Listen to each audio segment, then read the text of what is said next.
Hello, from LPL Financial, welcome to The Talking Point.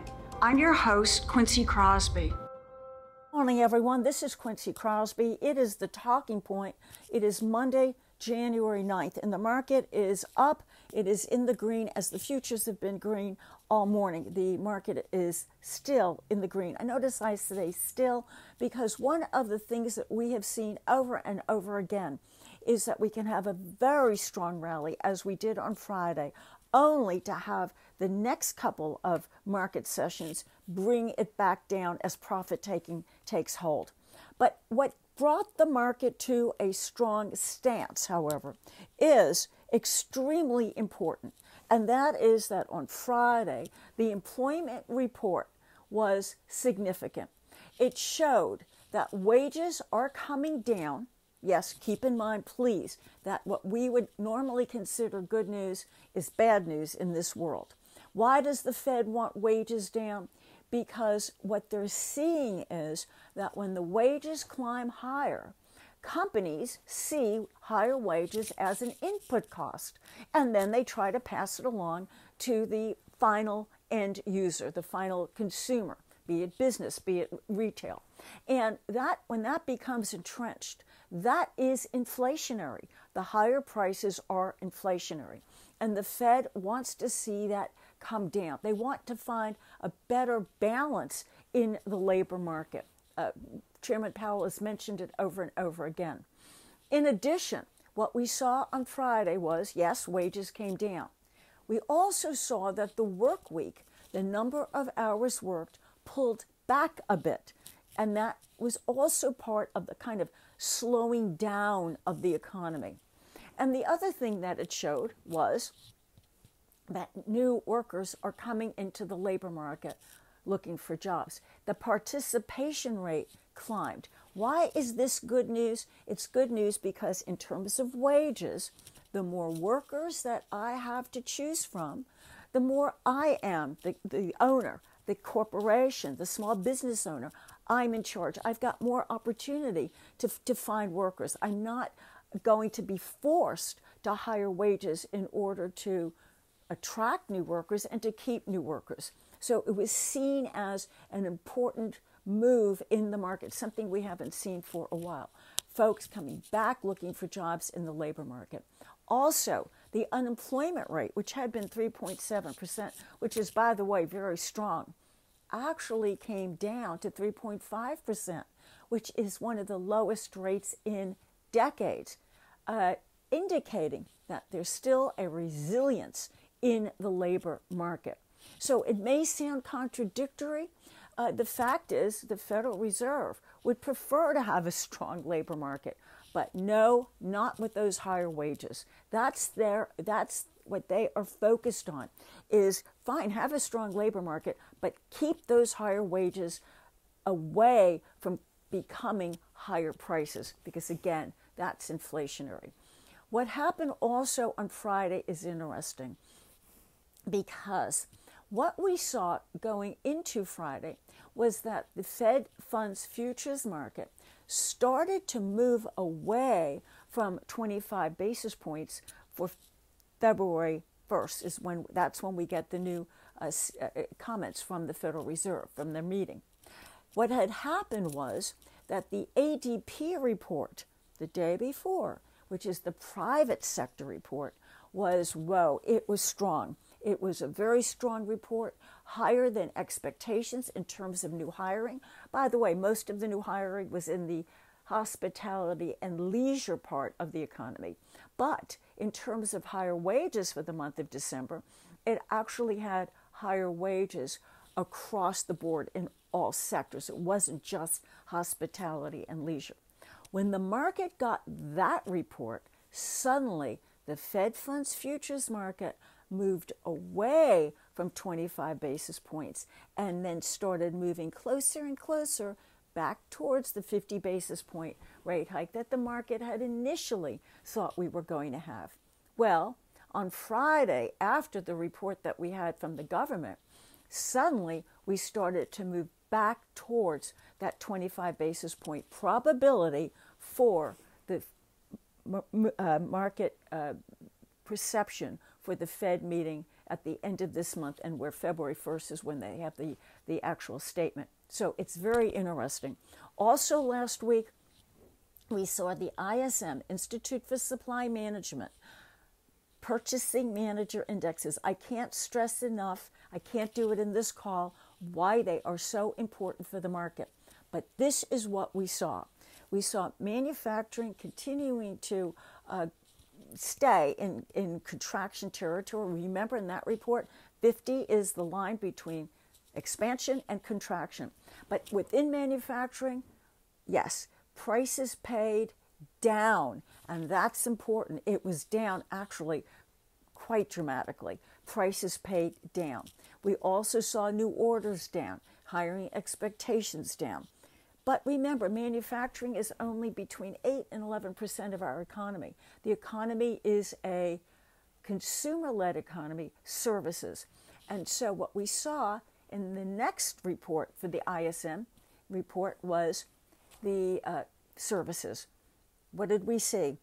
It actually moved in contraction territory. It had been just above 50 for the longest time, and now it moved just below in the 49 range, meaning we are contracting even in services, albeit very, very slightly.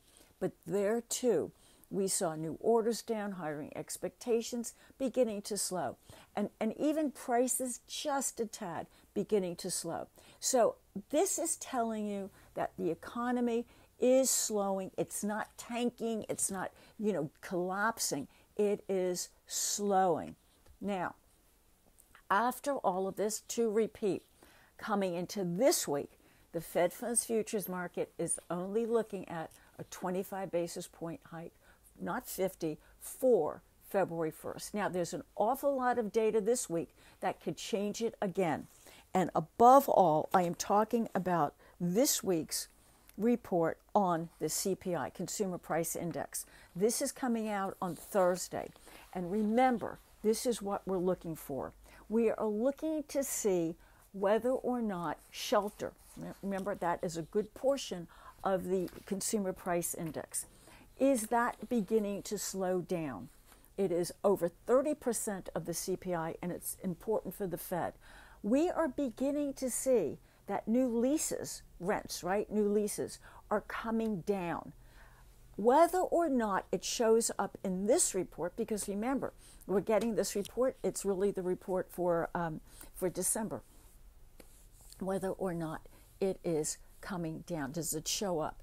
And yet, I can say this, we look at the industry reports, new leases are coming down across the country, but it needs to show up in this report.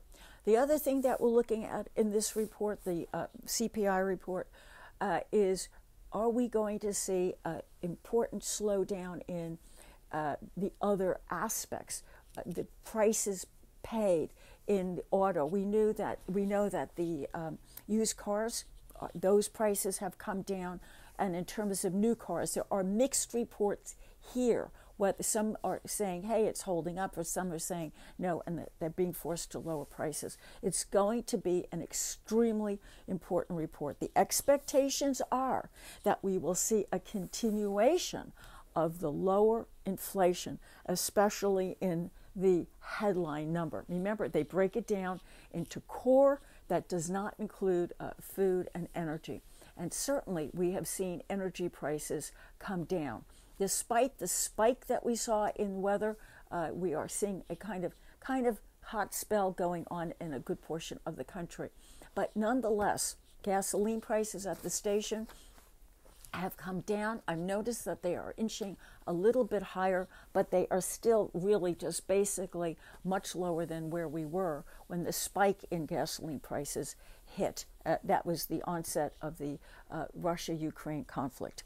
Also this week, but that's on Thursday, also this week we are going to have, this is for tomorrow, the National Federation of Independent Businesses.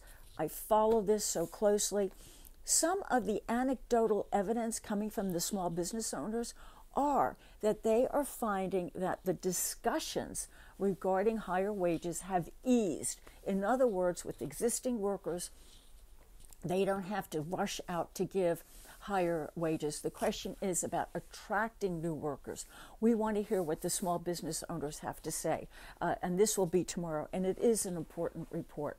It's one that is watched by the market very, very closely. Again, the reason is they are the largest employers in the country.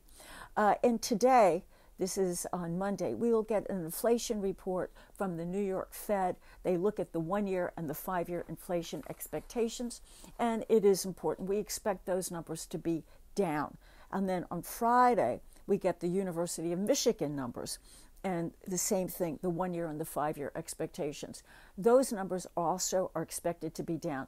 Believe it or not, gasoline prices have a large role in how the U.S. consumer sees inflation over a longer period of time. So again, this week it will be Tuesday, tomorrow, the National Federation of Independent Businesses, and Thursday, the CPI is going to be crucial. We want to make sure that the trend stays the same. That is to say, coming down, that the trajectory shows that inflationary expectations are waning.